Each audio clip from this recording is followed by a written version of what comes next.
So for this video, I want to talk a little bit about how I created this image, starting with the idea and working through my changing compositional and personal technical struggles and how I negate some of my inclinations that end up being problematic.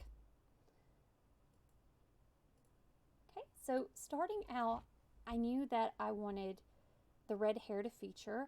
I had this idea about the hair slowly turning into bloodstains as they went down the front of her dress. So as I started rendering, figuring out the color palette I wanted to make, I started to adjust those colors, okay, adding a little bit more warmth to the face than I initially had. And this is something that I ended up doing quite a lot when I paint. When I paint, I tend to overshoot my value range a little bit, making the darks too dark and the lights too light.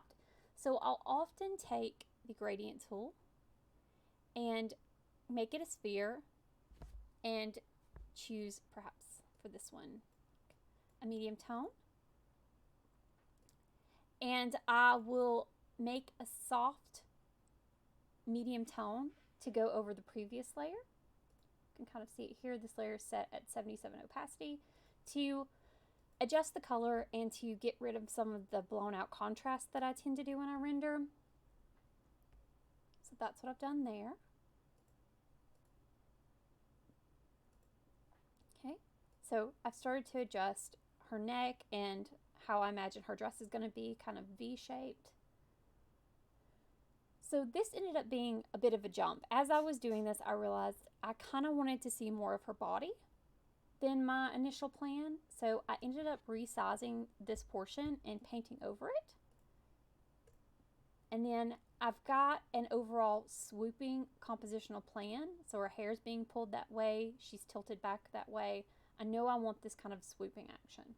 So that is a bit of a jump, but it just means that I resized her head, made it smaller, and painted in her body. Okay. And now I'm thinking about like the particular fashion. This particular story I felt had some classical Greek inspiration. So I wanted to have the fashion sort of have hints of that. And I'm also creating contour lines with the fashion, these lines in the folds, to reinforce her body shape because you don't see her hands, you don't see her legs. So I'm hoping that the contour lines in the fashion will help reinforce her shape. So breaking up some of that shape with these fluffy sleeves because I want there to be visual activity down here, but I just don't want it to be the focal point. So I've got a little bit of details, a little bit of breaking up of her silhouette, but it's not very detailed the way, say, these are or her face is. Oh, go. Okay, so I blurred out that area because, again, I just don't want it to be the focal point. I want there to be enough down there to kind of keep your attention, but not enough to draw you away from her face, which is the important part, which is what I wanted to paint when I initially thought of this idea, but I just like this composition better. Okay, added in some mist. It plays an important narrative part in the story that she's in, so I wanted to add some of that mist.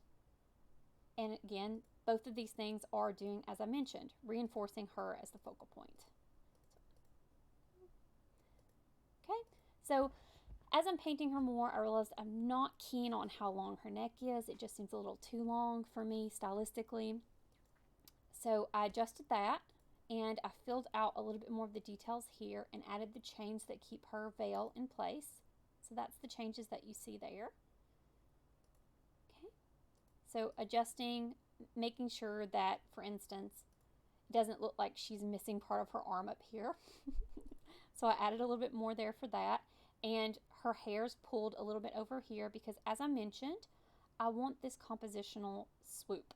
I want it going that way. Okay, so this is going to be the shadow for the fashion detail that's coming next. Okay, so I created the circlet that I thought would be a kind of cool design for the chains up there. And I put the chain that's connecting each of those. And again, some more fog in front, some more fog behind, or mist in this case. Okay, the blood. This is supposed to kind of reminisce the symbol of Solace, which is the city she's from. It's a circle with a arrow through it. So I thought, oh, that might be a nice indication of the signia from the city she's from. Okay. Adding just little bitty details. This is where I get really fiddly, as I tend to get towards the end of a piece. Very fiddly, very much doing, I don't know if I like that, don't know if I like that, over and over again. This is when you need community to be like, okay, which one do you like? Just help me make a decision so I don't spend the next 5 years going, I don't know. Okay, so, the golden leaves also play an important role as far as the gods in this book. So, I added those, and they also reinforce the swoop, which is what I really liked. And it ties in with the gold up here around her head, so it's a nice repetition of some colors in the focal point. The blue and the yellow contrast is really nice. Okay, so again, you'll notice a little too much contrast, I think, so added some gradient layers. Just took the gradient tool, made a sphere, low opacity, very low opacity, and kind of used it on top of these to soften out the contrast and add a little more color. And used a overlay layer there to darken down there to pull attention away from those areas. And again, just kind of being like, oh, I don't know if I want that kind of contrast over there. I'm going to use a little bit of a layer to kind of go over that area. Once you use layers, it's very hard to go back. Okay. Even more adjusting. So notice down here, lots of contrast. I decided, I don't really like it being that bright. So I kicked it back a little bit, added some more fog around her, and overlay layer. This is fiddly. This is fiddly. So this is all a day's work, just kind of working on and off throughout the day. But it makes a difference for me. Okay. Oops, overlay layer. I think, let me see. The next one, I think these are the effects that are like blur and just little bitty effects. Okay, so I used color aberration, which is another thing I've recently learned about. Color aberration, which is when you select a certain channel, okay, like just the red channel or just the green channel, okay, and then you go up to filters and camera raw filter. Let me pull it down here so you can see. And once you have that particular layer, you can distort the layer by adding like 2 or 3 or taking away 2 or 3. So look up color aberration. I think some of you will like it. It's just can be a nice finish to a piece to add a little blur and a little color. Okay, going back to this. Let's see what I did here. Oh, this is again fiddly stuff.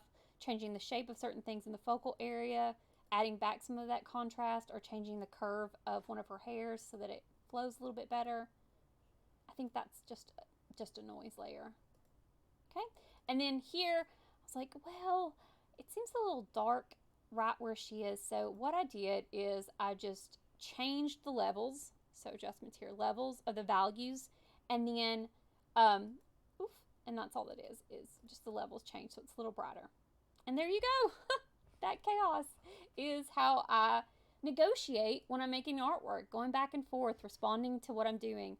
Because sometimes I just have a plan, but by doing the artwork, I really solidify that plan. And that's what you end up with, is trying to make decisions as you go along. And luckily, digitally, you can click and unclick to decide if you want something or not.